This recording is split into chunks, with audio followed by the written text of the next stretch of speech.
I think that's some of the mystery of data, is to try to figure out ways that we're looking at it year after year and we're not actually seeing it. So I think that's one of the exciting things, is having another set of eyes to look at what we're doing and how we can do better. Seasons come and go, baseball, football, and now it's basketball. So the NCAA has a lot of data. It goes back more than 100 years, and they need to figure out a way to take all of that data and turn it into something where they can find answers in it. I can tell you, just from a play-by-play standpoint, it was over 23 million plays, and that's just talking since 2009. 90 championships here at the NCAA. I mean, what we could learn about all of our data. So we have a lot of folks here who kind of have their gut instinct, and we think we know the cause and effect. And I think Google Cloud could help us in knowing, is there some other metric or some other way of analyzing it? How do you build the best possible championship? How do you build the best possible bracket? Is this the best sorting tool that we have? Can we be better, smarter in how we evaluate teams? Especially with two teams that look very close at first glance, and you got to dig deeper into the analytics to see, is there something that gives one team a little more edge over another team.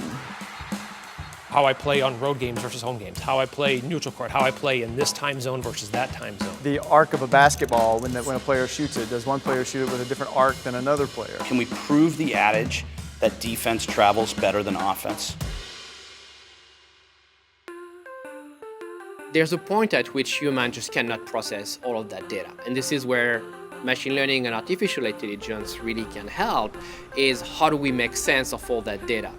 A lot of people watch basketball and would think, it looks like people are shooting a lot more three-pointers than they used to.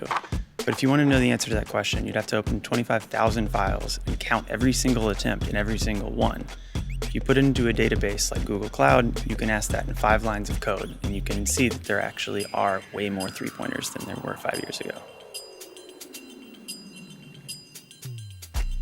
From an NCAA point of view, being able to look at the kind of treatment for certain athletes, and maybe it's better in soccer than it is in volleyball. Well, what can we do that we're doing in soccer to bring it over to volleyball to help them? We're going to have to find new sources of data. It means working with medical providers, generating data about the effectiveness of the care they're providing, and bringing that all together in a way that helps us to develop really a national snapshot of student-athlete well-being.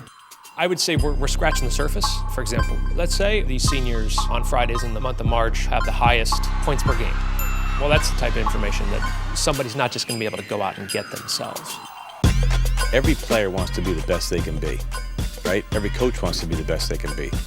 And to have more tools around the ability to learn about your game and to improve because of those tools and that data is incredibly powerful.